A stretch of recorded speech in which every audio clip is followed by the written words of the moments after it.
Welcome to the Archives Without Tears Key Concepts Series, Module 10, Born Digital Records. These modules provide a very brief and basic overview of the more in-depth content available through the Pennsylvania State Archives 2-day Archives Without Tears workshop. These concepts were first compiled by the American Association for State and Local History, AASLH, as the Basic of Archives course.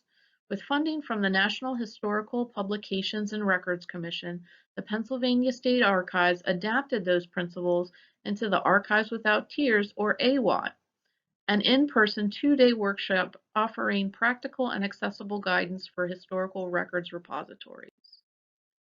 This module is one in a series of key concept overviews. In this module, we will provide an introduction to born digital records and will convey challenges and key concepts for born digital records, metadata and preservation, including file renaming, file formats, and access and data security, and best practice approaches to getting started with born digital records. Even though digital files may seem daunting or difficult to work with, decades of history is documented in electronic records. This module will serve as an introduction to help you get started. Today we're going to talk about born digital records and the digital preservation. Born digital records are simply records that were first created as an electronic file, sometimes called e-files, such as a spreadsheet or Word document. As soon as you save a file, it becomes an electronic file. Born digital records are not scans of paper documents or what could be called paper or analog records. They were born, so to speak, in the digital world. Digital preservation is applied to born digital records as an attempt to maintain and preserve digital records in the long term. Measures and provisions that we apply to born digital records will allow for the continued ability to make them available and accessible for years to come. Born digital records can consist of Word docs, audio-visual material, or complex databases. The content can vary from personal papers, photographs or photographs of objects, publications, minutes, press releases, or any other type of record. It seems that if there is a paper record, there is also an electronic counterpart, but not necessarily the other way around. Hardware is necessary to work with or use any electronic file. A computer and other devices are hardware. Software is a set of instructions to read and use a particular file format. Software runs on hardware. Examples of software are Microsoft Word, Excel, or Photoshop. The software creates or can display certain file formats. For example, a file with the ending docx can be shown or created on Microsoft Word software. Both software and hardware are added costs that may come into play when drafting a file format policy, the policy that tells people what file types you can and cannot accept. We'll talk about this again in a few slides. Some keystones of digital preservation involve media, obsolescence, and integrity. Understanding these concepts is crucial to understanding digital preservation. Media includes hard drives, CDs, DVDs, 3.5 floppy disks, thumb drives, and physical objects that can hold or store electronic information. Obsolescence is the risk of data loss because hardware or software is out of date. If you can't pass the open test, that is, open a file successfully without software that can read the file, or if you don't have hardware that can read the media, you have fallen prey to the risk of obsolescence. Maintaining file integrity requires preventing date corruption and loss, and maintaining complete, consistent, accurate, and trustworthy data. This can include ensuring a file is not changed, maintaining a chain of custody, and ensuring that you do not fall prey to obsolescence.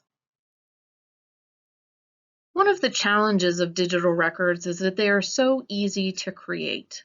Copying can create problems if not managed properly. You might find that multiple people have the same file and drafts are abundant. The amount and size, often tracked in megabytes, gigabytes, and even terabytes, can grow exponentially if files are not controlled. Another challenge is old or unsupported software, hardware, and storage media. Storage media can fail, and there is inherent risk involved with saving just one copy.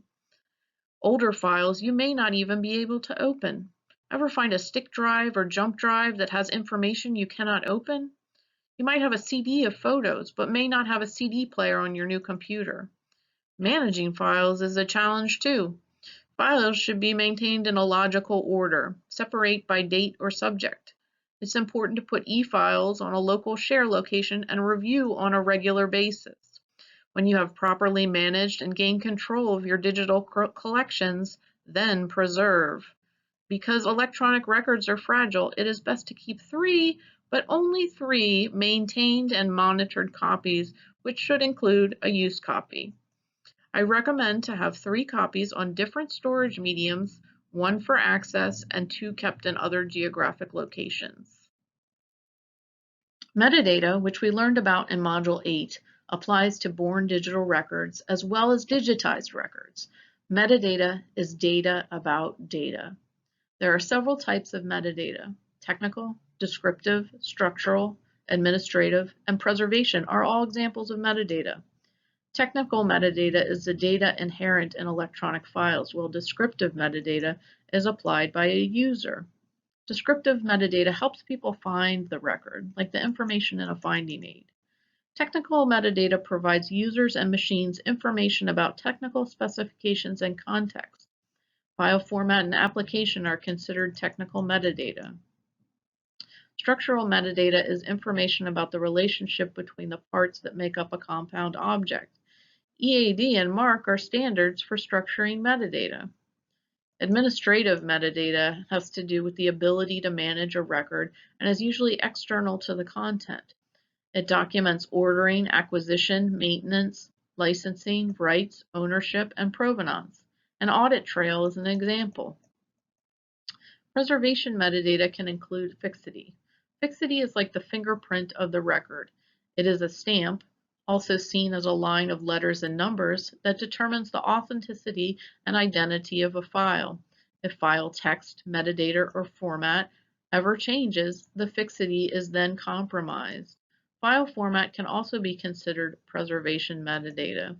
Events, significant properties, and preservation levels are all preservation metadata. There are various metadata schemas that can be applied to e-records. Often a preservation system or preservation tools will allow a user to add or maintain metadata that will stay with the electronic file in the long term. Because electronic records are susceptible to disaster, always keep 3 copies. If a scan fails the open test or is lost or corrupt, you may be able to rescan. But if a born digital record is lost and you don't have another preservation copy, it is gone. It is best practice to keep 3 copies in various locations and make sure you care for them as preservation copies. One way to look at it is if you have 3 hard drives in the same location and there is a fire, all your files are gone. The cloud is a term applied to internet storage instead of storage on your actual computer or external hard drive. Several commercial vendors offer cloud storage plans. Your computer may even come with a cloud subscription. This type of storage allows for added security from disaster. The copies are located on various media in remote locations, but remain accessible over the internet.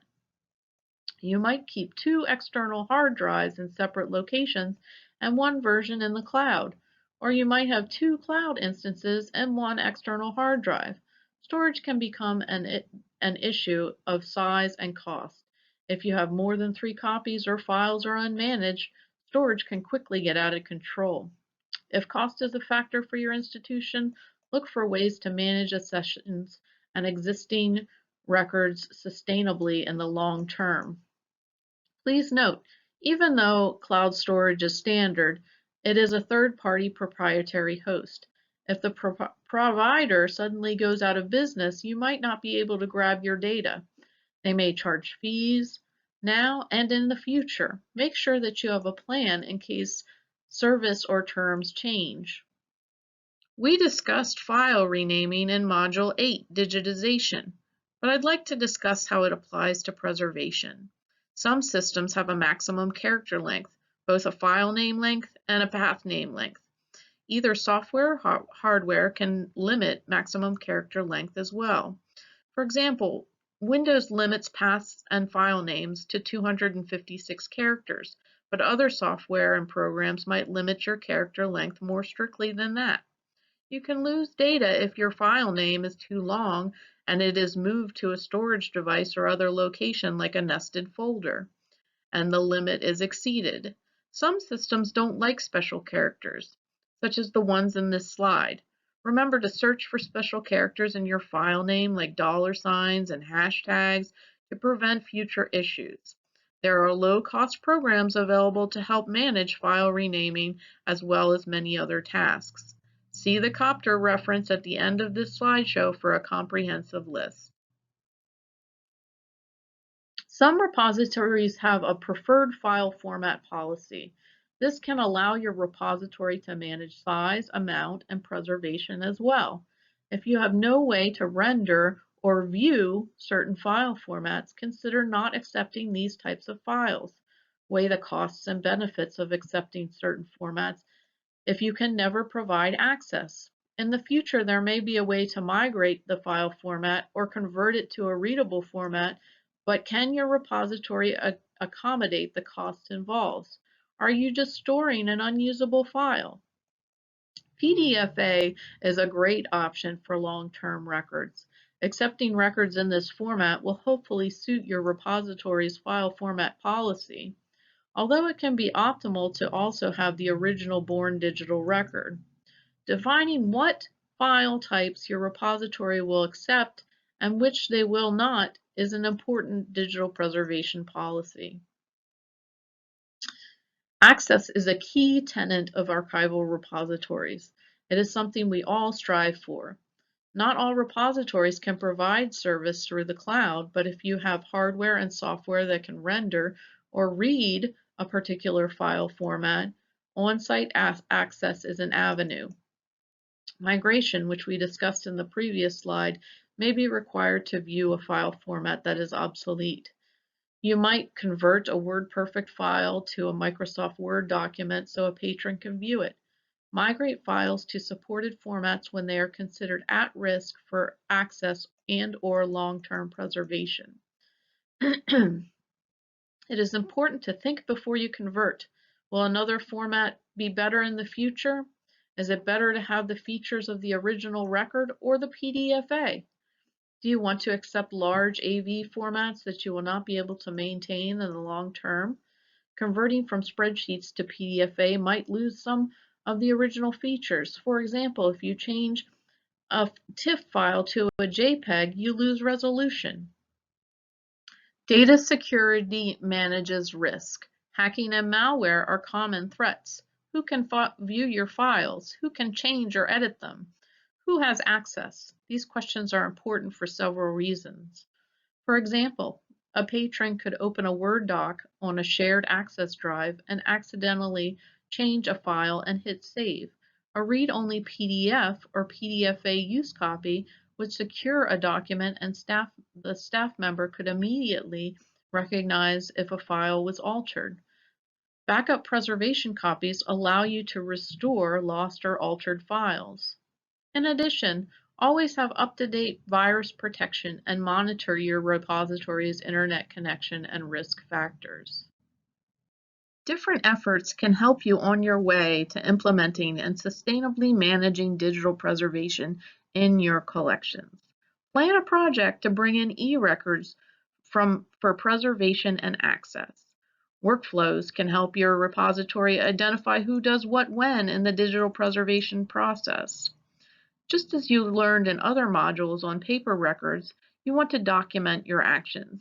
If you make a change to a process, like converting to a different file format or file name, document it.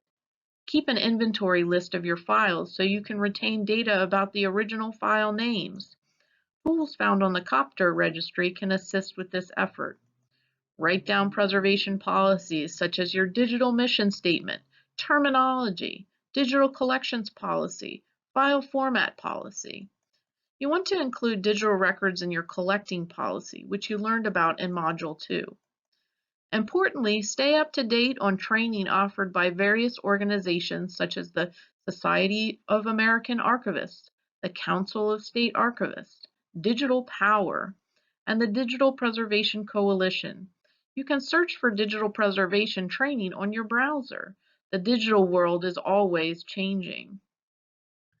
We're so glad you viewed the Archives Without Tears Key Concepts Module 10, Introduction to Born Digital Records. Please refer to the resources above for additional information on training, file formats, and tools that may provide help with your born digital records and the start of your digital preservation journey. Thank you for viewing this module of Archives Without Tears Key Concepts. Please check back for additional modules that may be added in the future. If you have questions or would like more information about the full Archives Without Tears workshop, please contact ra-statearchives@pa.gov or visit the Pennsylvania State Archives website.